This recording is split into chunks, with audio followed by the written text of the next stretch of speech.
Good evening, and thank you for coming. And thank you again for those very kind words. It's such a pleasure to be here at the Linnean Society. Over the years, it's been a great pleasure to be a fellow, to occasionally review books for the Linnean Society, to visit their treasures in the vaults, which are just beneath our feet. And I worked on my book a lot in the library, which is just upstairs, where I think we're having drinks afterwards.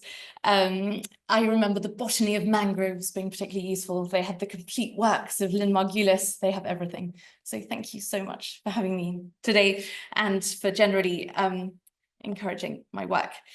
It was hard to find a title which wasn't just The Genius of Trees for this talk, but I called it Being Tree-ish because in Tolkien's book, The Lord of the Rings, the Ents are giant incarnations of treeness in human form. They are waning, they are gradually dying out. And a hobbit, a sort of small, active young person, says to the huge incarnation of a tree, why are the Ents dying out? And the Ent replies, none have died from inside, as you might say. Some have fallen in the evil chances of long years, of course, and many more have grown tree-ish. Now, Tolkien was a famous lover of trees, and when he said this, wasn't perhaps aware of what he was saying, because for him, tree-ish is something which is has negative connotations. Whereas I would suggest, and my book is about how being tree-ish is one of the most powerful and most interesting things in the world. So the question I would like to ask during this talk is, what does it mean to be tree-ish? This is the Cavell or Romsdalen oak from Schmaland, which is where Linnaeus grew up. It's 900 years old. It's Europe's thickest oak. And as you can see, this is its only living branch around here. But the point is, for 900 years, it's been there. You can see there's a tiny little house, but otherwise it's not surrounded by many human habitations, but it has been there and it has survived. It survived sort of marauding hordes and terrible infestations of caterpillars and moths. It survived being grazed around by cows and being grazed by cows. And the point is that for 900 years, it's manipulated the world around it to survive rather than moving away from any threats that it might face. So it's manipulated the abiotic factors of water, earth, fire, and air. And it's also manipulated the biotic factors, fungi that might have eaten it, plants which might have overwhelmed it, climbers, and animals which might have consumed it. Bacteria also might have taken it down. And finally, humans are obviously a massive and maybe one of the greatest tree threats. Now, it only needed to survive light, water, and air, and minerals from underneath the ground. But it remains a sort of genius loci, and the surroundings are full of what are probably its offspring. So here is almost certainly one of its children, probably about 300 years old, and all around it there's a magnificent oak forest. So it has survived and grown and reproduced by influencing these factors, and it's done it using chemicals. Over the next half an hour, I'm going to try and illustrate how it's done this and why that is so important as a way of shaping the earth and how that has influenced our lives, but also the lives of every aspect of the world. I'm so sorry, this is not working. It is working. Great. So the main thing about trees is that because the light that lands on, as long as they have water, sunlight, and minerals, they have limitless chemical energy. And that means that unlike us, we have a very limited supply, really, of chemical energy. They can produce whatever they like chemically over the years of their evolution. And so these can be very small molecules like pinene and isoprene, and they can also be very big ones like lignin here. These are all carbon chains which have linked together. And as you can see, the variety from the smallest to the largest chemicals that trees produce are huge. And a healthy tree that has almost unlimited energy to play with can really manipulate both the quantities and the structures of chemicals to the point where they can do almost anything with them. But because we don't see the pinene, the isoprene, and because when we think about lignin, all we think about is the wood of a tree, it's very hard for humans generally to understand exactly what is going on with the chemical manipulations that trees carry out. Great. This is the Greater Zab River in Iraq, and these trees are oak trees, and the tiny white dots nesting in them are storks, which migrate up through Iraq and nest in these trees as part of their annual migration. Now, trees in Iraq are something that people often don't think exists. They imagine desert and sort of mountains and desert and not much else in between. But there are actually a huge number of trees in Iraq, and they have a huge impact on the way in which the country has developed. So if we look up there, this is northern Iraq. Up here, the Iranian-Iraqi border is like that. And these trees are sort of really hanging on in there, tucked under the mountains which separate Iran from Iraq. This oak is Quercus brantii. And here is an illustration by Kotsky, who described it as Quercus brantii. It's now got a massively debated name. This is a herbarium specimen from Kew, which I put in because Linnean's, because of the Linnean connection. And these are acorns being used by this lady as food. So the oaks in Iraq are a really sort of fundamental anchoring point for the country. But this is also a scene from Iraq. These are the trees. This is a date palm grove in an area which was very heavily mined by ISIS out in Anbar province. And most of these trees had mines at the bottom of them. So by the time that by now, probably lots of those date palms will have been destroyed to try and remove the mines because they are unsafe. And the result has been massive desertification across this area. As you can see, it's only slightly further south, but it's had an amazing impact on the creeping desertification of the area around there. So how do trees influence water in such a way that they can keep this at bay, which is tree anathema, and produce this very healthy forest? This is in Sichuan in China. It's in the foothills of the Gonggashan. And we can see that there are pines just going along, actually, I think it's maybe even cutting. There are pines going along the top of the hills. And these wonderful waterfalls are coming down to the bottom. Trees will bring down water. They will try to create a world in which they are living in these cloud forests where water is ever present, but not flooding them. And they'll do this by releasing small molecules, these volatile organic compounds like isoprene here and caryophyllene, which will condense the water around them and then bring it crashing down so that they always have a very good supply of water to photosynthesize with. And here in this picture, we can see the opposite when a situation is when a mountain range is extremely dry. The trees don't really have enough to sort of manipulate the environment with, but they're still hanging on and maybe making inroads into the environment.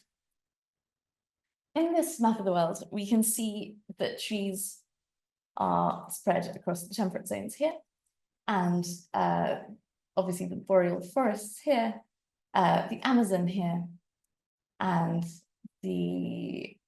in most large areas between the tropics. And you can see the dry areas here, which they have not managed to either hang on in there or dominate. And that's just to show where the delineation lies. The interesting thing about this is that in lots of areas here, for example, and here, you find trees in areas where you wouldn't necessarily expect them, given the circulation of water across the globe. And this is a really clear proof that trees are manipulating water. When trees started to spread across the earth, in fact, when they became trees 380 million years ago, the tectonic plate distribution was like this. And trees developed, or at least the oldest fossil forest that we know of, developed sort of around here, in what is now the Hudson Valley, the upstate, the area of upstate New York, where the Catskills are. And as trees spread around the globe, this bit sort of, they surfed on this bit to colonize lots of the earth. This is an Archaeopteris root trace from the upper Hudson Valley. It's where it's the first known tree imprint showing trees' roots influencing the way that water flows exist. Sorry, not exist, but existed. So you can see the different mineralization patterns, which show that this has altered and dried out the earth. But also you can see that this amazing structure, here's one tree, obviously, here's another, and here's another little one. But what you can see is that for the first time, roots have spread across the earth and are really sort of sucking up water, not just from the particular place where the tree was growing, but from a large area around it. And this is important because in doing that, trees stabilized the area around them so much that they shifted the whole environment of the globe.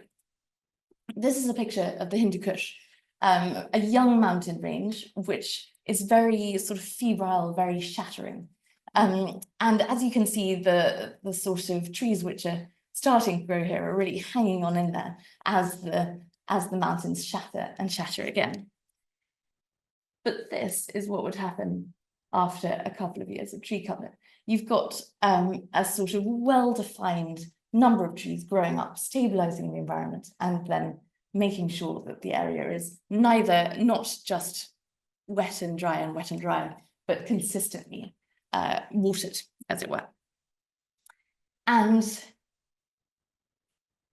this is the culmination, in many ways, of what will happen once you've had trees in an area for a very long time. This is the Rio Negro in the Amazon, and the dark peaty color of the water is made by humic acid, the acid that trees have produced by the carbon acid that trees have produced once they've sucked almost every part of the nitrates out of the soil. So water is one way that trees have influenced and really shaped a landscape. The next one is fire. And this is a controlled burn among the redwoods of California. California is a fire heavy state, an area where there are many fires every year, and there probably should be many fires every year. Unfortunately, those have been getting more and more ferocious, and this was done by the Californian Fire Service to get rid of ladder fuel in the giant redwood groves to protect the trees, which are about 2,000 years old. But as we can see, the redwoods have adapted to fire, not just in ways of repressing it, but also in ways of encouraging it. So most of the time when a tree gets past a certain age, as we all know, it will become resistant to fire. That has been breaking down. These tannins are one way that it makes itself resistant to fire. They've been releasing this, if you taste this, it's very bitter. And it's a natural fire retardant of sort of very thick, cloggy carbon chains, which is very resistant to burning. The bark here is a bit like asbestos. You can see here the way that the fire has come into it, but not fully developed. And here you can see the result of when fire really takes shape and whooshes up. The reason that redwoods burn is that for many, many years, there was no way that trees could not burn. The oxygen levels in the atmosphere were so much higher that fire was a natural part of a tree life. And so the resistance to fire was something that had to develop at the same time as the possible utilization of fire. And here's a really good example of where trees have used fire. These are pines. And you can see from their the cones on their branches, that they are letting go of their seeds onto this freshly burnt environment. This is the island of Evia in Greece.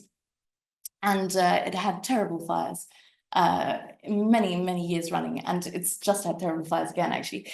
But the adaptations that the pines have used to being burnt time and time and time again means that in some ways they are only adapted to growing for about 20 or 50 years. They have adopted a fire cycle, and the plants around them have adapted. So here is the euboean oak, Quercus euboica, and that now springs up from its base whenever it's burnt. It's a way of trying to outpace the pines in growing back and recovering after fire.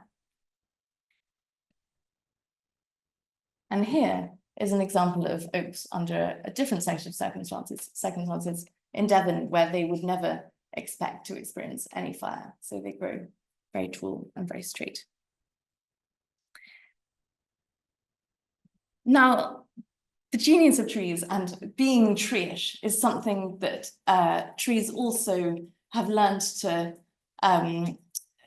do in a way that uses animals to do the things they can't do. So they use animals to move, for example, and they do this because of that adaptation of chemicals.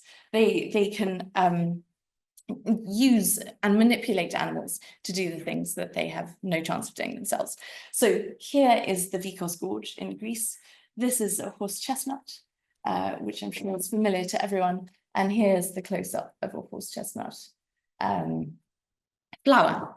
And this gorge is one of the places where horse chestnuts sought refuge in the Ice Age. And for many, many years, it was believed that they came from Istanbul and from further east, but they were known to have come from here. They were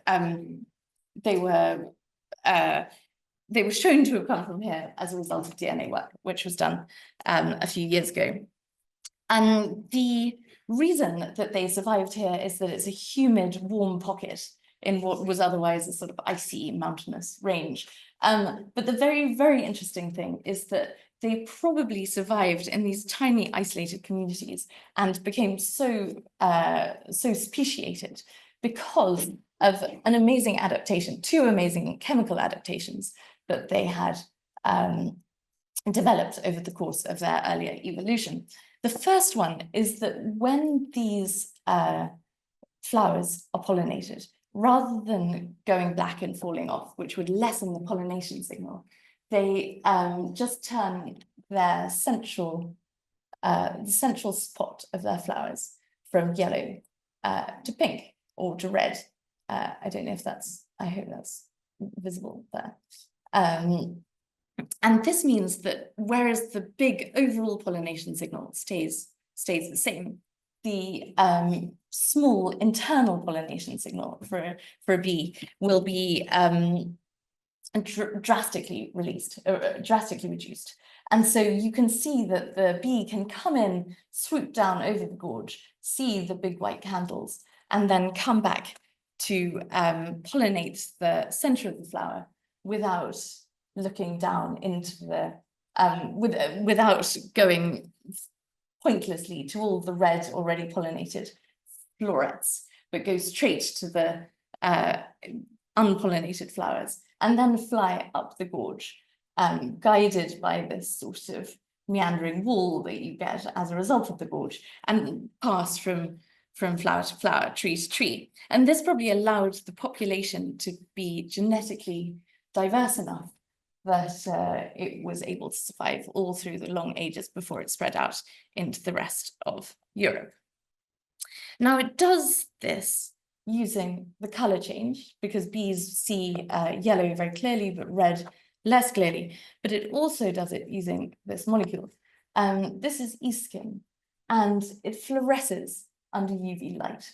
So if we look back at the center, these red, under UV light, these red areas wouldn't show anything apart from one tiny dot at the heart, but these yellow areas would strobe like fury. And so a bee which sees UV light will come along, see the strobing, and go directly to the yellow part of the flower. But because trees are able to hone their skills over so many million years, they have used the same molecule, not just as an attractant for bees, for their pollinators, so that they can move their genetic pollination information around, but also as a poison, so that when their conkers fall, rather than being eaten and as sweet chestnuts would, they are left and allowed to germinate. The interesting thing about this is that if you bury conkers, the poisonous substances will dissipate out into the ground. And so they've worked out an incredibly clever mechanism to essentially enable them to be buried, left for as long as possible, and then only a few will be eaten, because they will then be safe enough. These molecules are also interesting from a biochemical point of view, because they act as poisons normally only in situations where an animal digestive system has cut off a certain part of the molecule, and then the poison can be active, whereas the poison which might work on plant systems too is safely packaged up with a sugar molecule which protects it from being poisonous in its basic state. Now fruits. Sorry, I'll go back to that. So this is a small molecule. We all probably know the size of a conker. But fruits in the Amazon were probably designed for the megafauna, who are now almost all extinct. So this, the guanacaste, was probably designed for the gomphophore, which was sort of early elephant, which is alas now all died out. This is Theobroma grandiflora, the very large cacao pod, essentially, which again was probably designed for one of these big, very big early animals which existed in the Americas before humans arrived. And then this is my friend Giovanna in a cacao tree, and then we also have the cacao Theobroma, which has passed from manipulating animals into manipulating humans. This is an example of one of the trees which is now dying out, and its range is shrinking as a result of the loss of megafauna. This is an extremely bad picture of a giant sloth, which was once the main spreader of the Joshua tree. But since it died about 20,000 years ago, 12,000 years ago, the range of the trees has been shrinking dramatically. Cacao, on the other hand, has harnessed us to move all the way around the globe. This is the molecule which is probably mainly responsible. And the way that it does it is to interfere with our brains so that we feel good after eating chocolate. And this is where the cacao tree was confined to, this little area of Ecuador, in the last glacial maximum. And then once monkeys and even potentially humans started spreading the seeds to different niches all around the rainforest, it spread out around this whole area here. Then after the colonization of South America, the cacao, which had previously been a favorite of the Incas, the Mayas, many early South American civilizations, was spread all the way around the world, and it now grows in all these areas. So it's a really brilliant example of one chemical which evolved partly as a result of luck and partly as a result of fine-tuning, allowing a tree to spread all the way across the areas where it could be grown. And that brings us to humans. This is one of the most successful reforestation projects of our age. It's a reforestation project of the cedars of Lebanon, which once stretched all around the eastern side of the Mediterranean. And in the Epic of Gilgamesh, as I'm sure we all know, he's going to the great cedar forests and cutting them down. And in this case, the Turkish government have made a massive, massive effort, along with lots of Turkish charities, to reforest the whole area of Turkey, which once would have been covered by cedar of Lebanon forests. Now, it looks sparse, but the very interesting thing about this is that further inland, near the Great Plains of Anatolia, people claim that they have already seen heightened rainfall as a result of this reforestation. The idea is that the water from the Mediterranean, which falls on these trees and keeps them alive, is then recycled back up by the trees and lands further inland. So a sort of stepping stone effect is set up. And this is particularly interesting because at the time of deforestation of the cedars of Lebanon around the Mediterranean, there is an amazing drought that spreads across eastern Syria and is recorded in various pollen records and various other things as being a very, very dramatic flood, a very dramatic, not flood, a very dramatic desertification, a very dramatic example of climate change. And so it's a possibility that this sort of really, and it's done on an industrial scale, people grow 1 million trees and plant them.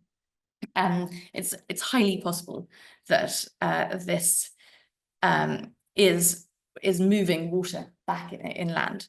And this is one of the examples of of a very successful but very traditional conservation project carried out by humans, as it were. This is the Kalash village of Chitral. They're animist, very strongly animist, and they make cedarwood coffers, which feature in the travels of Alexander the Great, among other very early accounts. But the point is that because their cedarwood coffins are so important to them, even though the villages have changed location, they're always defined by these really magnificent cedar trees. And here you can see the trunk of just one of them. There are other trees which come along with that. This is probably Quercus volute, a holly-leafed oak. I'm going to skip this because, so finally, this is a view of the Amazon rainforest from the Tall Tower Observatory just outside Manaus, which was set up, it's a sort of huge platform which was set up to monitor the volatile organic compounds, the chemicals that were released by the Amazon rainforest. Now, the Amazon developed after the great and catastrophic extinction of lots of the gymnosperms about 66 million years ago. So after the Chicxulub asteroid struck and darkness spread across the world, the Amazon diversified and became this multi-layered, very, very heterogeneous collection of trees. And as you can see from the way it looks sort of so messy, there's this amazing turbulence that you get from all the different trees kind of mixing it up together. And the result has been 4 things. One is that the Amazon has been incredibly, incredibly productive. So it locks down the most extraordinary amount of CO2. It supports the most extraordinary amount of biodiversity. The other thing is that it's amazingly resilient, because people have found that you can, cut down some of the Amazon, but really it does fill in its gaps extremely fast. And the final thing is that, as you can see from the storm over here, it's a really good example of how the way that trees are using chemicals and using light and using air has allowed it to maintain itself in a sort of dynamic equilibrium for now a very long time. And as a result, it's been a very dynamically stable ecosystem for a very, very long time. It cycles water in across it, and it manipulates the earth underneath it very, very finely. So I think that is all for me. Thank you very much for coming.